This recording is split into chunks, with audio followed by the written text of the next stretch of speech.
I believed his demand for separate accounts was just bruised male pride. But that rainy Sunday, a notification on his forgotten phone revealed the cost of my innocence. The independence he craved was a meticulous plan to drain me to the last cent, funding a new life with another woman. A message from M confirmed it. The final transfer was done, and tickets to the Maldives were set for tomorrow night. My name is Elena, and looking back, the silence of that Sunday morning was heavier than the relentless rain battering the glass walls of our Seattle lake house. I sat with a mug of cold coffee, staring at the marble island where my husband, Todd, had left his phone. He was out in the garage, supposedly looking for his golf clubs, but he had been careless. The screen lit up. It was not a text from a friend or a news alert. It was a push notification from a banking application I did not recognize, flashing a balance update that vanished before I could read the full number. I did not feel the hot, prickling heat of jealousy that most wives describe in these moments. Instead, I felt the cold, sharp focus that had made me the chief financial officer of BioVantage at 34 years old. It was the sensation of spotting a mathematical anomaly in a quarterly report, a discrepancy that whispered of embezzlement before a single audit had even begun. My gut twisted, not with love, but with suspicion. For the past 6 months, Todd had been a ghost in our own home. The man who used to leave love notes in my briefcase had become a stranger who guarded his phone like it contained the launch codes for a nuclear warhead. He was irritable, snapping at me for the smallest things, like leaving a coffee cup in the sink or laughing too loud at a comedy show. You have to be so loud about everything now. Don't you? He had sneered last week, turning away from me in bed. I remembered the night I came home with the news of my promotion. I had popped a bottle of vintage champagne, my hands shaking with excitement, expecting him to swing me around the kitchen. Instead, Todd had smiled, but it was a thin, brittle thing that did not reach his eyes. His architecture firm had not landed a major contract in over 2 years. While I was skyrocketing, that disparity had dug a silent, invisible trench between us. I thought his withdrawal was just male pride, a bruised ego that needed time and softness to heal. I told myself I needed to be smaller so he could feel big. I was a naive fool. I reached out and picked up his phone. It felt heavy in my hand, like a weapon. The passcode screen stared back at me. I hesitated for a second, wondering if I was crossing a line I could never uncross. Then, I typed in the digits of our wedding anniversary, June 12th. It unlocked. The irony was a physical blow to my chest. He used the day we swore to be true to one another to lock away his secrets. I did not go to his messages first. My thumb hovered over the finance app that had sent the notification. I opened it. The interface was sleek, anonymous, and the numbers displayed in the center of the screen made the blood drain from my face. The balance was massive. It was not just random savings. I did the mental math instantly. The figure was nearly identical to the total amount I had transferred into our joint retirement fund over the last 5 years.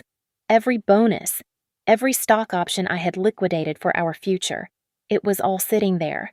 But this was not a joint account. It was solely in his name, labeled under an alias I had never seen. My hands did not shake. I tapped into the transaction history, withdrawals, transfers to shell companies. It was a hemorrhage of our life savings, executed with the precision of a surgeon. He had been siphoning our life away, dollar by dollar, while I was busy running a billion-dollar company. Then, a banner notification dropped down from the top of the screen. It was a text message from a contact saved simply as M. Is the final transfer done yet? The plane tickets to the Maldives are booked for tomorrow night. I stared at the words. The Maldives. The destination we had talked about for our 10th anniversary. The trip he claimed we could not afford yet because the market was too volatile. Tomorrow night. I whispered to the empty kitchen, the realization settling in like concrete hardening in my veins. He was not just hiding money. He was leaving. He was going to cash out on me, leave me with the mortgage and the memories, and fly into the sunset with me. The rain continued to pound against the window, washing away the last of my delusions. My mind reeled back to a Tuesday evening 6 months ago, the night the foundation of our marriage began to rot from the inside out. I had come home early, clutching a bottle of Cabernet Sauvignon that cost $300, eager to celebrate. The board at BioVantage had just ratified my appointment as Chief Financial Officer. I was 34 years old and standing at the summit of my career. I expected Todd to have a drink ready. I expected a hug. Instead, I found him sitting on the living room sofa in the dark, staring at the unlit fireplace. When I told him the news, the silence that followed was so thick it felt like I was choking on it. "That's great, Elena," he said finally, his voice flat and devoid of warmth. "Really, great for you." He stood up and paced the room, running a hand through his hair. Then came the speech. It was a performance I now realized deserved an Academy Award. "It's just hard." "You know," Todd said, his voice trembling slightly as he looked at me with wounded eyes. "I look at myself, an architect with no new projects for 2 years. And then I look at you. I feel like I'm disappearing in your shadow. I don't feel like a man anymore. Elena, I feel like you're dependent." My heart broke for him. I was so drunk on my own success that I felt guilty for it. I wanted to fix him. I wanted to make him whole. "What can I do?" I asked, stepping toward him. He looked at me, his expression shifting into something earnest and pleading. "Let me feel like I am still a pillar of this family. I need control over something to regain my self-worth. Let's separate our finances. Not because I don't love you, but because I need to prove to myself I can still build our future." He laid out the plan. It sounded reasonable to my love-blinded ears. I would handle the day-to-day expenses, the mortgage, the utilities, and the car payments, because my salary was the steady stream. He, in turn, would take over our long-term savings and investment portfolios. "I want to be the one who secures our retirement," he had said, gripping my hands. "Let me take our savings and grow them. Let me feel like I'm the one taking care of us in the long run." I agreed. I agreed because I wanted to soothe his fragile ego. I agreed because I thought marriage was about lifting your partner up when they were down. I signed the power of attorney documents the very next week. The transition was terrifyingly efficient. Todd introduced me to a man named Marcus, a so-called financial advisor and an old friend from his college days. Marcus had a firm handshake and a smile that showed too many teeth. I was so buried under the avalanche of work that came with the C-suite role that I did not bother to run a background check on him. I simply handed over the keys to our kingdom. For months, Todd played the role of the devoted but stressed investor. He would come to bed late, sighing loudly about market volatility. It's brutal right now. Honey, he would whisper in the dark when I asked how things were going. But don't worry, I'm handling it. You just focus on your job. I trusted him. I was so busy managing billion-dollar mergers that I neglected the balance sheet of my own life. I ignored the subtle shifts. Todd changed the password to his laptop, claiming he needed better security for his trading software. He started taking frequent business trips on weekends, citing site inspections for projects that never seemed to materialize. He started dressing better, too. The worn flannel shirts were replaced by Italian silk suits that cost $2,000 a pop. Then came Monica. About 3 months ago, Todd brought her to dinner. He introduced her as a commercial real estate broker who was helping him find land for a potential development deal.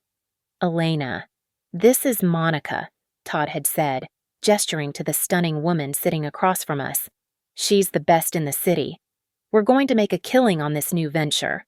Monica had smiled at me, a predatory curve of red lips. She was charming, intelligent, and excessively touchy with my husband. At the time, I brushed it off as professional camaraderie. Now, looking back, I see the mockery in her eyes. I was the one paying for the steak she was eating.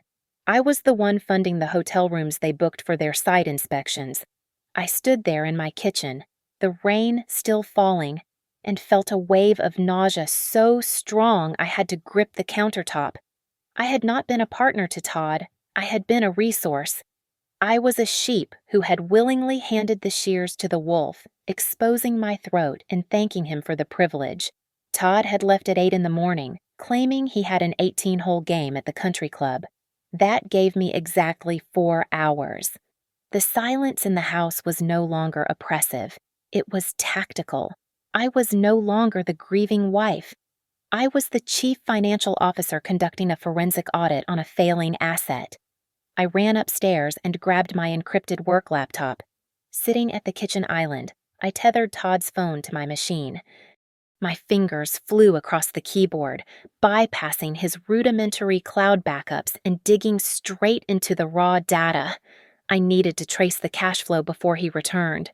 What I found made my stomach turn to ice. It was worse than just a drained savings account. Deep in a folder labeled Project Alpha, I found a series of loan documents. My eyes scanned the legalese, and my breath hitched. Todd had not just stolen our cash. He had taken out a second mortgage on our home.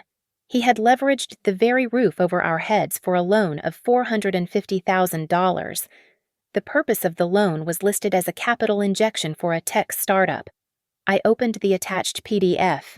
There, at the bottom of the authorization page, was my signature. It was a good forgery, likely traced from old tax returns, but the loop on the capital E was slightly too wide. He had forged my consent to put me in debt for $500,000. I tracked the destination of the funds. The mortgage money, along with the contents of our retirement accounts, had been funneled into a single entity, T&M Ventures. T&M, I whispered, the realization hitting me like a physical slap. Todd and Monica. They were not just hiding money. They were building a war chest. I pulled up the registration documents for T&M Ventures. It was a shell company incorporated in Nevada, but the purchasing logs showed activity in the Maldives. They had already bought a beachfront villa. They were building a paradise using the bricks of my life. I kept digging. I needed the timeline. I searched his email trash folder and found it, a confirmation from an international airline, 2 one-way tickets to mail, departing tomorrow, Monday night at 11:30. The plan laid itself out before me with sickening clarity. Todd would drain the last of the accounts tomorrow morning. Then, he would likely tell me the startup had crashed, wiping out our savings and leaving us with the massive debt of the mortgage. While I scrambled to save us from bankruptcy, he would board that plane and vanish, leaving me to drown in the wreckage he created. I felt a scream rising in my throat, hot and jagged. I wanted to smash the phone. I wanted to burn the house down. But then, the switch flipped. It was the same mechanism that allowed me to sit in a boardroom and slash a budget by 40% without blinking. The sobbing wife died in that chair. The ruthlessness of the executive took over. I did not smash anything. Instead, I inserted a flash drive. I copied every single document, every text message, every forged signature, and the flight itinerary. Then, I opened a black hat software toolkit that our IT security team used for internal investigations. I installed a keylogger on Todd's phone. It was a nasty little piece of code that would record every keystroke, every password, and every GPS location, hiding itself deep in the operating system where he would never find it. I disconnected the phone, wiped my fingerprints from the screen with a microfiber cloth, and placed it back exactly where he had left it, angled 10 degrees to the left of the fruit bowl. Then I picked up my own phone and dialed a number I rarely used outside of corporate crises. Sterling, I said when the line connected. Elena, it is Sunday morning. This better be. Shut up and listen. I cut him off, my voice steady and cold. I have a situation, a hostile takeover attempt, but it is domestic. I need you to freeze assets. but I need it done quietly until I give the signal. And Sterling, I need you to be ready to destroy someone." There was a pause on the other end, followed by the rustling of sheets. "Tell me what you need," Sterling said, his tone shifting from annoyed to intrigued. "I am sending you a data packet now," I said. "Prepare the paperwork for a restraining order and a fraud lawsuit. But do not file them yet. I have a dinner to attend first." The front door opened shortly after noon. Todd breezed into the kitchen, bringing a gust of damp air and a terrifyingly convincing smile with him.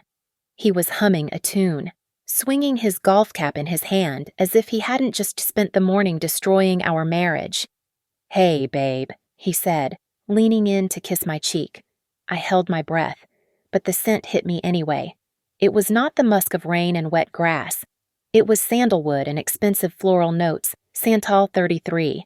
It was a woman's perfume, clinging to the collar of his polo shirt. "You smell nice," I said, my voice barely a whisper, keeping my eyes on the coffee cup in my hands.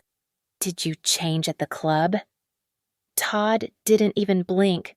"Oh, it must be the air freshener in the clubhouse locker room. They really went heavy on the potpourri today." "How are you holding up?" I rubbed my temples, feigning a migraine that I did not have to work very hard to imagine. I let my shoulders slump, embodying the exhausted executive wife he expected to see. It's too much," I said, letting a tremor enter my voice. "BioVantage is pushing for those quarterly projections early. My head feels like it's going to explode. I honestly don't know if I can handle the pressure much longer." Todd's expression shifted instantly from casual to predatory concern. He moved behind me, massaging my shoulders with hands that now felt like ice against my skin. "You're working too hard. Elena, you need to let me take some of the burden off you. Speaking of which..." He paused, reaching into his golf bag and pulling out a crisp manila envelope. "I know you're tired, but the broker needs this back by tomorrow morning. It's just the renewal for our term life insurance policy. Standard stuff. Just need your autograph to keep us covered." He slid the document across the marble counter. I looked down. The header had been folded over, obscuring the title, but the text body was dense legal jargon. I knew exactly what it was. It was not insurance. It was a stock power of attorney, granting him the right to liquidate my vested shares in BioVantage. I picked up a pen, letting my hand shake visibly. I looked up at him, widening my eyes to look as small and lost as possible. "Todd, are you sure this is right for us?" I asked, my voice wavering. "I just feel like I'm signing my life away lately." He leaned in close, his breath hot on my ear, his tone dripping with a sickening sweetness. "Baby, look at me. This is for our future. This is so we can have that beach house when we're 60. Just trust me. I'm the one looking out for us while you save the world at work." I looked into his eyes and saw nothing but greed. I looked down at the paper. "Okay," I whispered. "For us."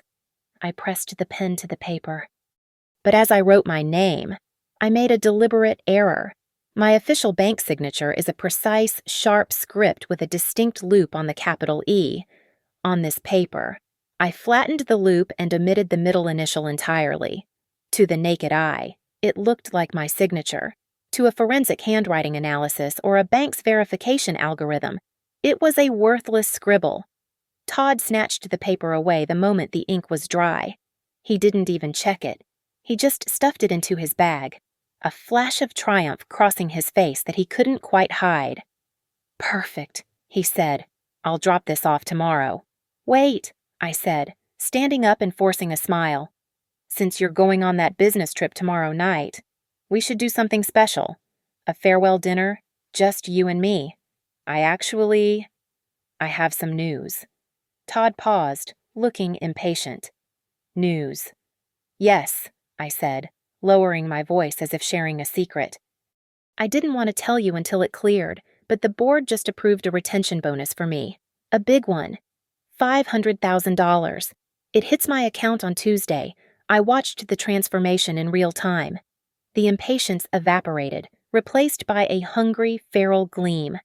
He stopped moving. 500,000, he repeated, licking his lips. That's incredible.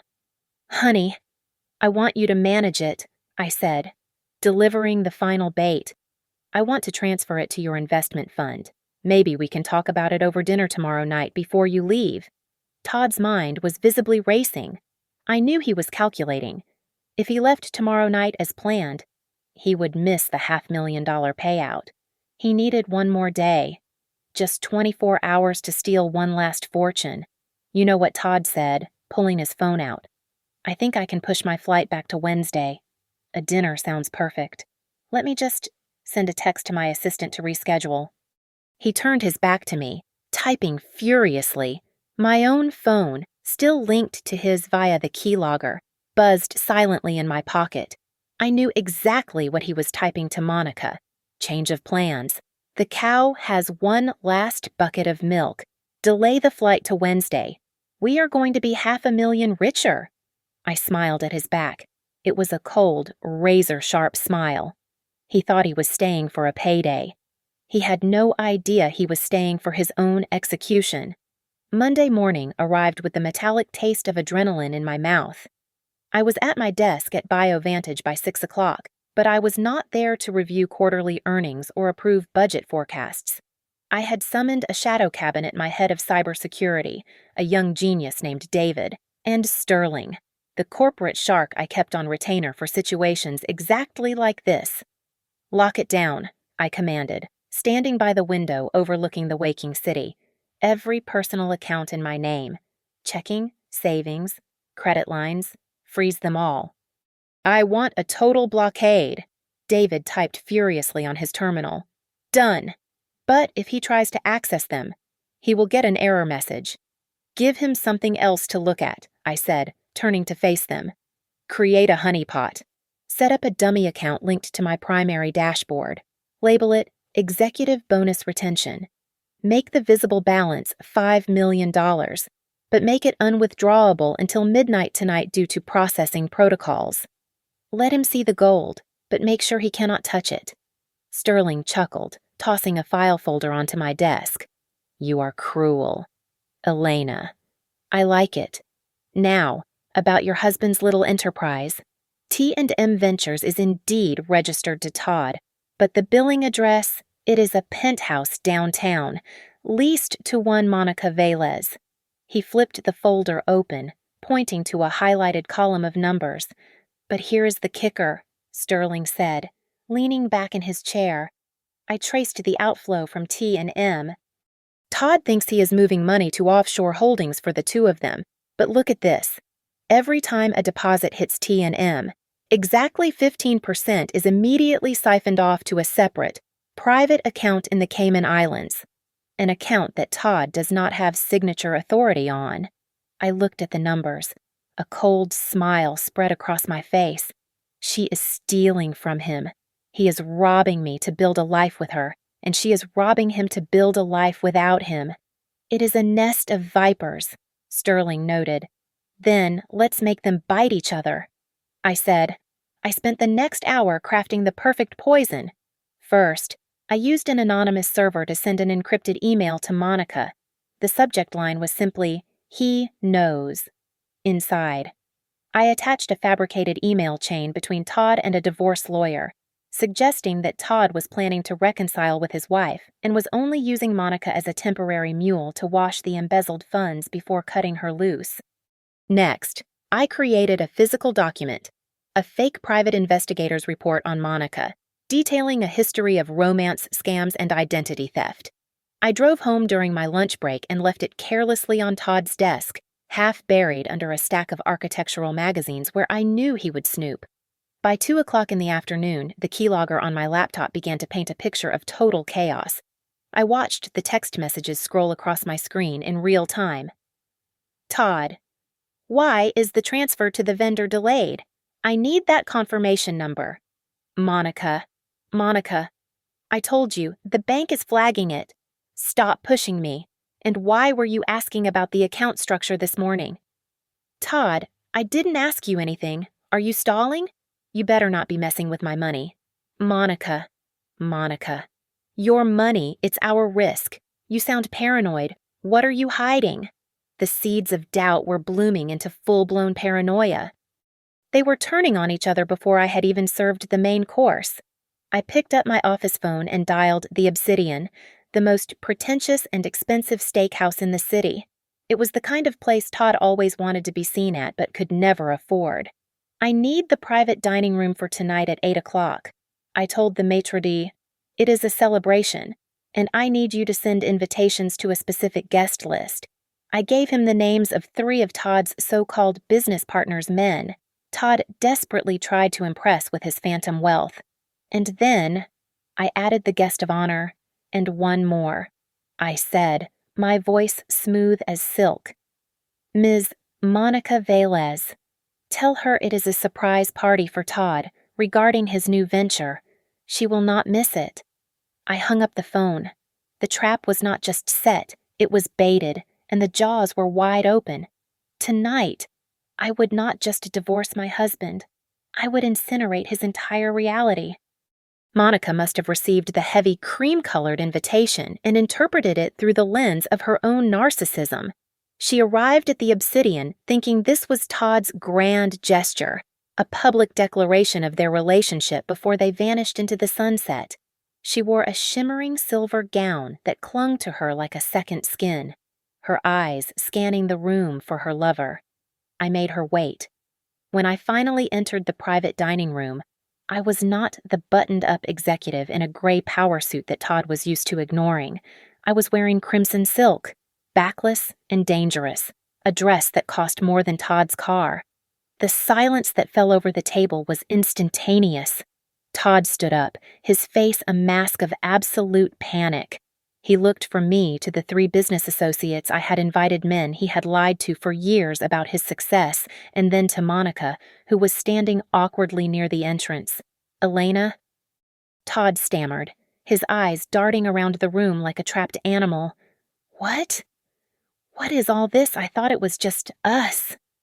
Nonsense, darling, I said, my voice projecting smooth confidence as I glided to his side and linked my arm through his stiff elbow.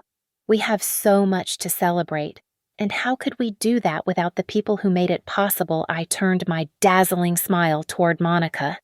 And you must be Monica, I said, extending a hand. Todd has told me so much about you. Everyone. This is the brilliant financial advisor who has been helping our family diversify our portfolio. Please, sit. Monica froze. She looked at Todd for a cue, but he was paralyzed. If she denied it, she exposed herself. If she played along, she walked into my trap. She chose the chair. I sat at the head of the table, pulling my phone from my clutch. Under the tablecloth, I tapped the command to execute the dummy transfer. A second later, Todd's phone buzzed on the table. A notification lit up the screen. I watched his eyes flick down. He saw it. Deposit received $5 million. The air left his lungs. He looked at me, and for a moment, the fear in his eyes was replaced by sheer, unadulterated greed. He nudged Monica under the table and tilted the phone so she could see. Her eyes widened. The suspicion that I had planted earlier with the fake emails evaporated in the heat of 5 million reasons to stay quiet. They exchanged a look, a silent pact to endure this dinner, grab the money, and run. Champagne for everyone, I ordered. When the glasses were filled, I stood up. I held my glass high, catching the light of the chandelier. To trust, I said, letting the word hang in the air. In business and in marriage, trust is the only currency that matters. It is funny, isn't it? How you can think you know a partner, you look at their numbers, you audit their reports, and you think you see the truth. But sometimes there is a second set of books. The associates nodded sagely, thinking I was talking about corporate strategy. Todd took a large gulp of his drink, sweat beading on his forehead. Monica shifted in her seat, her silver dress rustling nervously. But enough philosophy, I said. setting my glass down. Todd, I have a surprise for you. Since you are taking over the investments, I wanted to give you full transparency. I reached into my bag and pulled out a leather-bound folder. Todd's hands actually shook as he reached for it. He thought it was the access codes to the $5 million. He thought he had won. Go ahead, I urged softly. Open it. Todd flipped the cover open. A smile was already forming on his lips, ready to thank me for my generosity. Then, the smile died. It was not a bank statement. It was a high-resolution printout of a chat log. It was a conversation I had fabricated or perhaps discovered. The line was blurry now between Monica and a man named the Investor. Todd is just the bridge. One message read, "Once I get the access codes to his wife's accounts, I'm dumping him. He's pathetic, but he's useful." Todd stared at the paper. The color drained from his face, leaving him a sickly shade of gray. He looked up at Monica, his eyes narrowing into slits of pure, venomous hatred. Todd, Monica asked, her voice trembling slightly. What? What is it?" "You," Todd hissed, the word escaping him like steam from a cracked pipe. "You played me." Todd's face underwent a transformation that was terrifying to behold. The blood rushed from his cheeks, leaving him a ghastly shade of pale gray before returning in a violent flush of rage. He looked at the document, then at Monica, his eyes bulging with the pressure of the paranoia I had been feeding him all day. Monica, still holding her champagne glass, looked utterly bewildered. "Todd," she asked, her voice trembling. "What is it? What does it say?" I brought a hand to my mouth, feigning a gasp of shock. "Oh, goodness," I said, my voice dripping with concern. Did I print the wrong file that was supposed to be the transfer confirmation? That document must be the case study from our security team about recent romance scams. I was reading it earlier, though the similarities are quite striking, aren't they? Todd did not hear me. He was too busy drowning in the poison I had brewed. He crushed the paper in his fist and leaned toward Monica, his voice a low, vibrating hiss that carried across the table. "You think I'm stupid," Todd whispered, his teeth clenched so hard I thought they might shatter. "I know about the Cayman account. Monica, I know you have been skimming off the top. And now this you were planning to take the $5 million and cut me out completely." Monica's confusion vanished, replaced by the sharp defensive instinct of a cornered animal. She slammed her glass down on the table, the expensive crystal shattering the stem. "Excuse me," she snapped. "You are the one who has been talking to divorce lawyers about cutting me loose. I saw the emails." "Todd, you were going to leave me in the Maldives with nothing but a tan while you crawled back to your cash cow." The table of business associates went dead silent.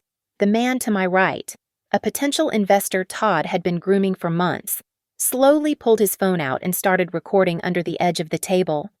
"I never sent any emails," Todd roared, forgetting where he was. "You are the thief. You are nothing but a leech. I am the leech." Monica shrieked, standing up and knocking her chair over. "You are a parasite." "Todd, you haven't made a dime in 3 years. Every cent we spent came from her. You are a coward who has to steal from his wife to feel like a man." The argument had now captured the attention of the entire restaurant. Waiters froze with trays of food. Diners at other tables turned around, their conversations dying out as the drama at table 1 unfolded. I sat back in my chair, picked up my glass of Pinot Noir, and took a slow, deliberate sip. The wine tasted like victory. I watched them tear each other apart, destroying their alliance, their dignity, and their defense in a matter of seconds. Todd stood up, his face purple with exertion. He grabbed Monica by her bare arms, shaking her. "You do not get to touch that money," he screamed, his voice cracking. "That is my money. I took that money from my stupid wife, and you have no right to touch a single penny of it." The silence that followed was absolute. It was heavy and suffocating. The clinking of silverware stopped. The background music seemed to fade away. Todd stood there, heaving, his chest rising and falling rapidly as the echo of his own words bounced off the walls. He froze. His eyes widened as the realization of what he had just shouted in a room full of witnesses washed over him. He slowly turned his head to look at me. I was not crying. I was not screaming. I stood up slowly, smoothing the silk of my red dress. My expression was one of bored detachment. I raised a hand and snapped my fingers. The waiter, who had been standing quietly in the corner, holding a water pitcher, stepped forward. He did not pour water. Instead, he reached into his vest pocket and pulled out a high-fidelity digital recorder. He clicked the stop button. The audible click sounded like a gunshot in the silent room. "Did you get that clearly, Mr. Henderson?" I asked. "Crystal clear, Mrs. Elena," the private investigator replied, his voice calm and professional. "Admission of theft and fraud, captured on tape with multiple witnesses." I looked at Todd. He was trembling, his mouth opening and closing like a fish out of water. Monica had backed away, her hands covering her mouth in horror. "Thank you for confirming." "Todd," I said, my voice cutting through the air like a scalpel. "Now, I think we can finally talk about the real division of assets." The double mahogany doors of the private suite swung open with a violence that made the crystal glasses on the table tremble. It was not the police. Not yet. It was Sterling, flanked by two junior associates who looked less like lawyers and more like executioners in Italian wool suits.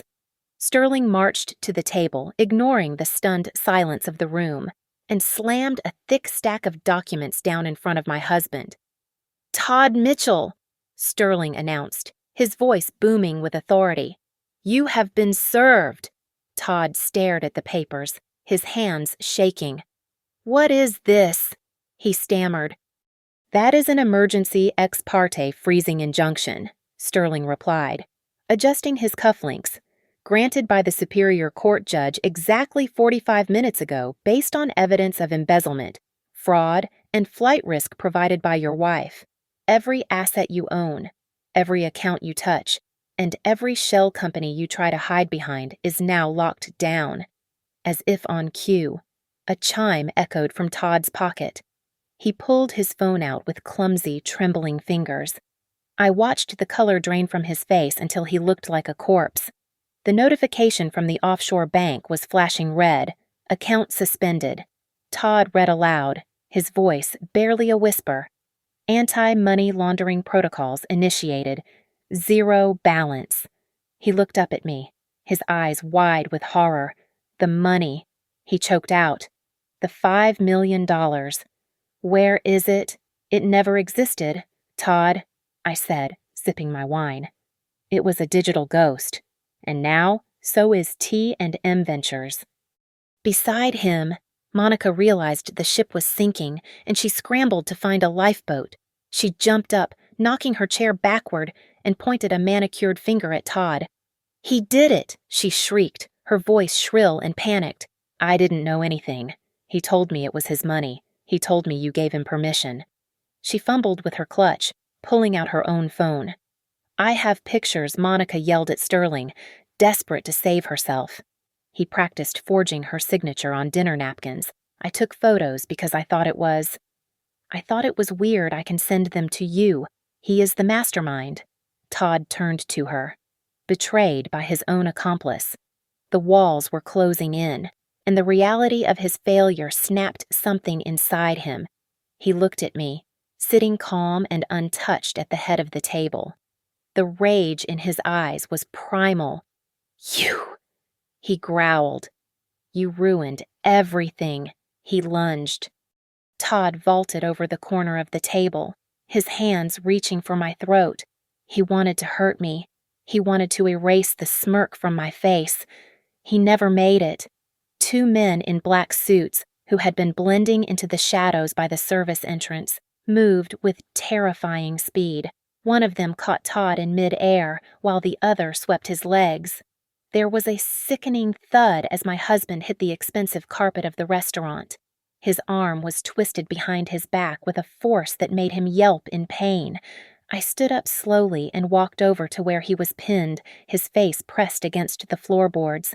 I looked down at him, not with pity, but with the cold detachment of a judge delivering a verdict. "You wanted separate accounts, didn't you, Todd?" I asked softly. "You wanted your own space. Well, I opened a new account just for you. It is a secure, state-funded housing facility. You might know it as the state penitentiary." I nodded to the doorway. The Economic Crimes Unit, who had been waiting in the hallway for my signal, swarmed into the room. They were efficient and unsmiling. They hauled Todd up from the floor and slapped the handcuffs on his wrists. The ratcheting sound of the metal locking into place was the most satisfying music I had ever heard. Elena Todd screamed, struggling against the officers. "You evil witch! You set me up! I am your husband! Get him out of here!" the lead detective ordered. Another officer approached Monica, who was trying to edge toward the exit. "Ms. Velez," the officer said, grabbing her wrist. "You are under arrest for conspiracy to commit fraud and grand larceny." "No, no!" "Look at my phone," Monica wailed as the cuffs clicked onto her wrists. As they dragged the screaming pair out of the restaurant, the room fell into a stunned silence. My guests, the waiters, and the other diners were all staring at me. The lead detective walked over to me and held out a clipboard. "We need your signature on the incident report and the formal complaint." "Ma'am," he said. I took the pen. Yesterday, I had feigned a trembling hand to trick a traitor. Today, my hand was steady as a rock. I signed my name with a flourish, the ink dark and permanent. The line was sharp, the loop on the E perfect. It was the signature of a woman who had taken back her life. The days following the arrest were a hurricane of flashbulbs and headlines, but I refused to be the shelterless victim caught in the storm. I became the eye of it. I hired a crisis management firm before the police report was even filed. By Tuesday morning, the narrative in the press was not about a scorned wife. It was about the Iron Lady of BioVantage who had rooted out corruption in her own home with the same ruthless efficiency she used in the boardroom. I wasted no time in liquidating the artifacts of our lie. The lake house, with its damp walls and echoes of false promises, was put on the market immediately. I accepted a cash offer 3 days later. It was 10% below market value, but I did not care. I needed the equity to settle the legitimate debts Todd had racked up before the banks could come after my personal assets. Dealing with the banks was a different battle. One I fought with the cold precision of a surgeon. I marched into the headquarters of the regional bank that had issued the fraudulent mortgage, flanked by Sterling and a forensic handwriting expert. I did not ask for mercy. I demanded compliance. "This is not my signature," I told the branch manager, sliding the forensic report across his mahogany desk. "If you attempt to enforce this lien, I will sue you for negligence so severe it will trigger a federal audit of your entire lending division.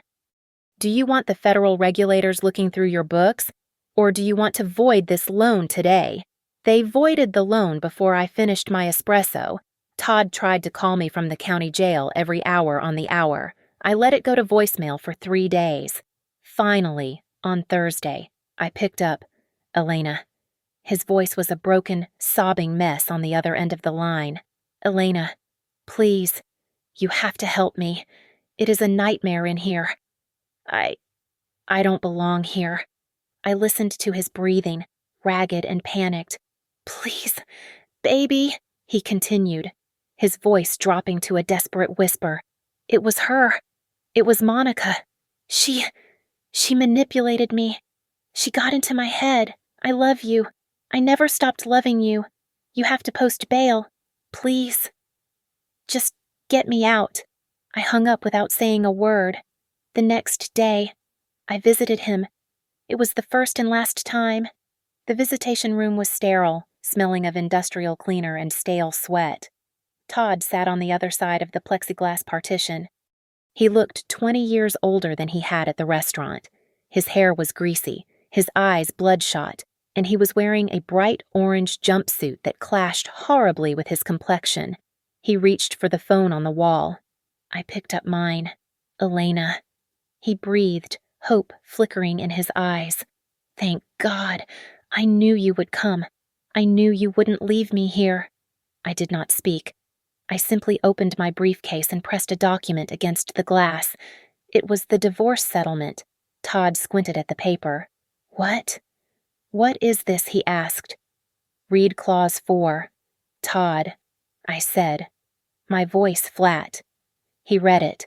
His face crumpled.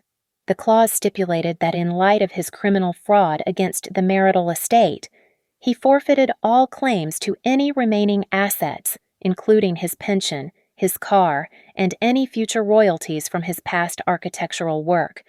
He was leaving this marriage with absolutely nothing but the debt from his legal fees. You can't do this, he whimpered. I already did. I replied, and Todd. You should know about your girlfriend. He looked up, tears streaming down his face. She tricked me. She turned state's witness yesterday, I said, delivering the final blow. Monica is singing like a bird to cut a deal, and she didn't just tell them about the embezzlement. She told them about the kickbacks you took on the Riverton project 4 years ago, the bribes you paid to the zoning inspector. She gave them everything. Todd froze. The color drained from his face completely. He realized in that second that there was no way out. The fraud charge was bad, but the bribery charges would bury him. He was not looking at a few years. He was looking at a decade. No, he whispered, sliding down in his chair, his head hitting the metal counter. No, please. I hung up the phone. I stood up, smoothed my skirt, and turned my back on the man who had slept beside me for 7 years.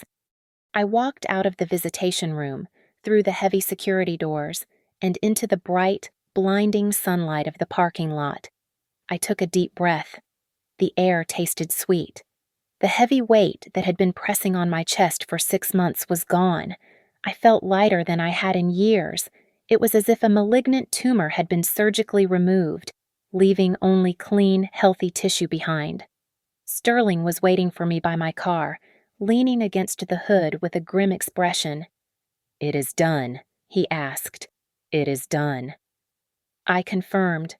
He looked at me, searching my face for signs of grief or heartbreak.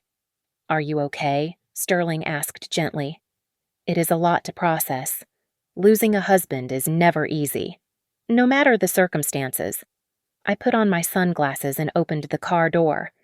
I looked at Sterling, and for the first time in weeks, my smile was genuine. I did not lose a husband. Sterling, I said, starting the engine. I just wrote off a bad debt. 3 months later, the gavel hit the mahogany sounding block with a finality that echoed through the packed courtroom.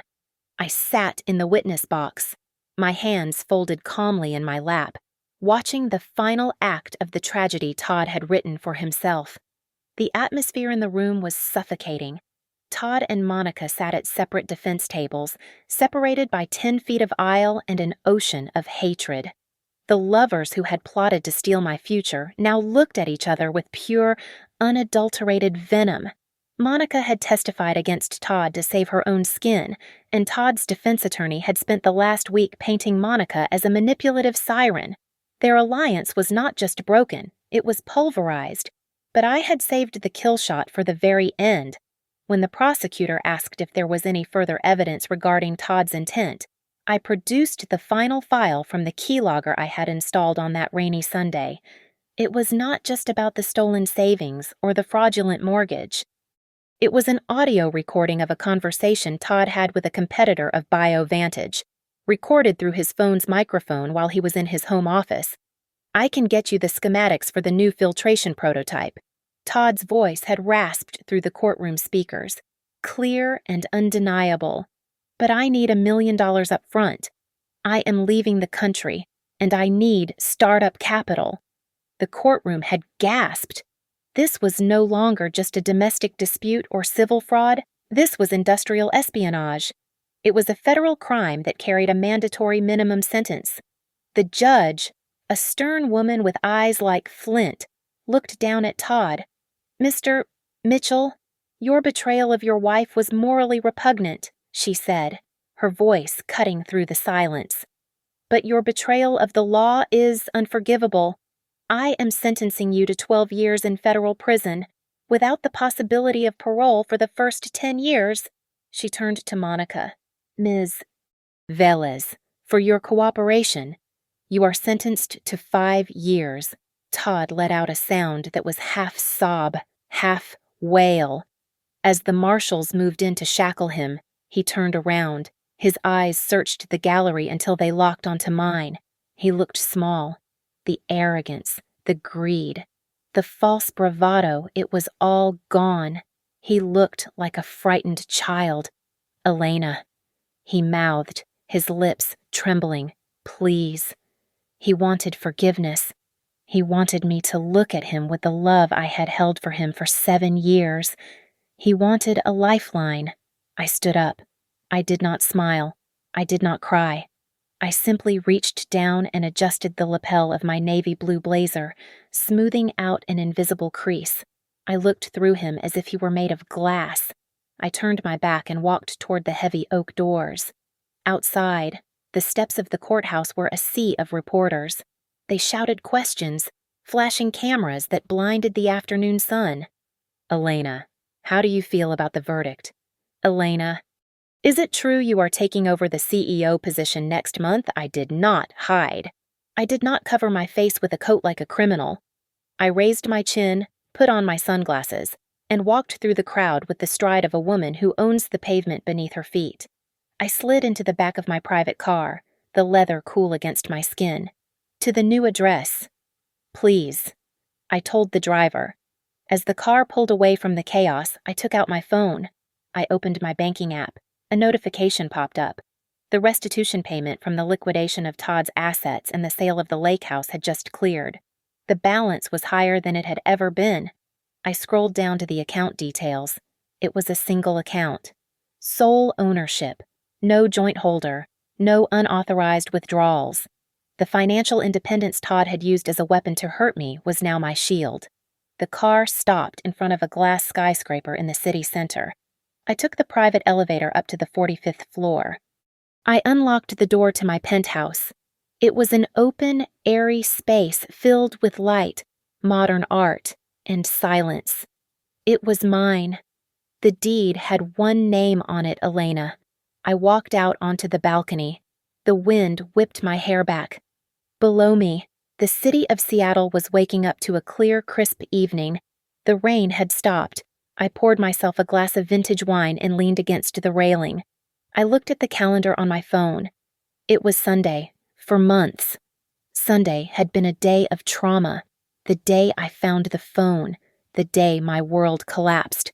But as I watched the sun dip below the horizon, painting the sky in shades of violet and gold, I took a sip of wine. The bitterness was gone. "Cheers," I whispered to the city. Sunday was no longer the day I lost everything. Sunday was the day I won. Thank you so much for listening to my story. I would love to hear where you are tuning in from, so please drop a comment below and share your thoughts on Todd's karma. If you enjoyed this journey, make sure to subscribe to the Lily Revenge Stories channel, like this video, and hit that hype button to help this story reach even more people.